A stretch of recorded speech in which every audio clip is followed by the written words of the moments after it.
At least 30 villagers from Parentong village in Machi subdivision, Tengnoupal district have been reported suffering from unidentified highly contagious infection. According to a report received by SKTV News, residents are suffering from symptoms such as viral fever, fatigue, muscle pain and diarrhea. Despite the alarming spread of this illness among villagers of all ages, authorities have yet to implement preventive measures. The villagers said that the efforts to transport the infected individuals to a hospital in Imphal have been thwarted by the deteriorating road conditions. Some villagers are following medical prescriptions from patients who have already sought treatment, while the community anxiously awaits their recovery, while some have been recovered. The villagers appealed to the authorities concerned to take immediate action to safeguard the community from this viral threat. Howji ama viral infection malebuko yang spread taw yam thu howji yumthong ama mi ahum leida ani gumde na ba mari leida ahum na ba kangu su yawe ba layong ji kamai tawge layong do saru chikpu su yawe dingi gi symptom khra mane adu bu check taw kan da mi khra ama hobsalebuko dingi de yaw di haira ebuko lawna gan ba am lawna gan ba laina oy ba do mafam jida koi district ki kari health ki official sing authority mari lenam sing laaga yingin kusin ba tawbra kamai tawge adugumba am to tawde hojik nari base mi yame aide ama phare ama amuk nare na phagi ba khra su yaw rebuko aduga mi khra hospital da puraga dum tampak ta lagi ba ko ba aduga lambi thong phatamni na na su chaning da ba hidak su amana hangna raga dum le chana raga ai so hojik drip ya living haksang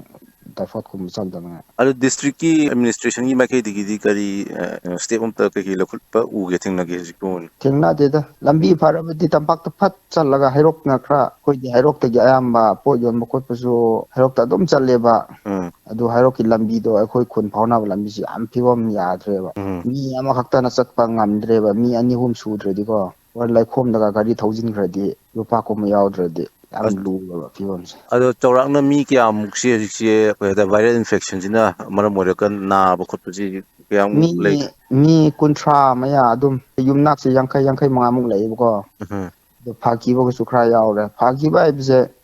antibiotic paracetamol charaga clear di oida ba adu akoi gi si de layong kandra di pak thok sana dab do akoi singi mi adum chakpa ngamla di hakta chakpa law phung chakpa adum yam tawe ba okay ado angang sing su hari bagano ji to bro tawe anga hoji imung amada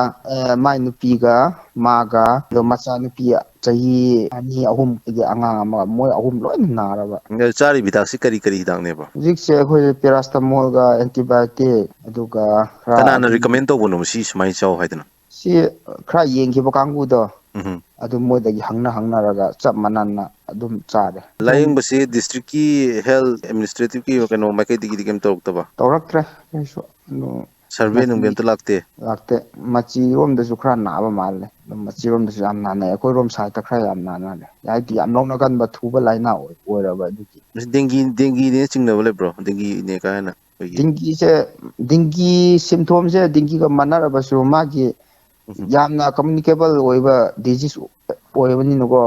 amuk dengue malak taba amaga nakna laina kan hekta launa kan ba yamna oiba atugi dengue da di adu oiga daw manda ba dengue da di kang chikri phau di go pam thok ti duna adugi amuga dengue su oidaba man ba ju nan khra ani hum check taw su dengue yaw di haire ba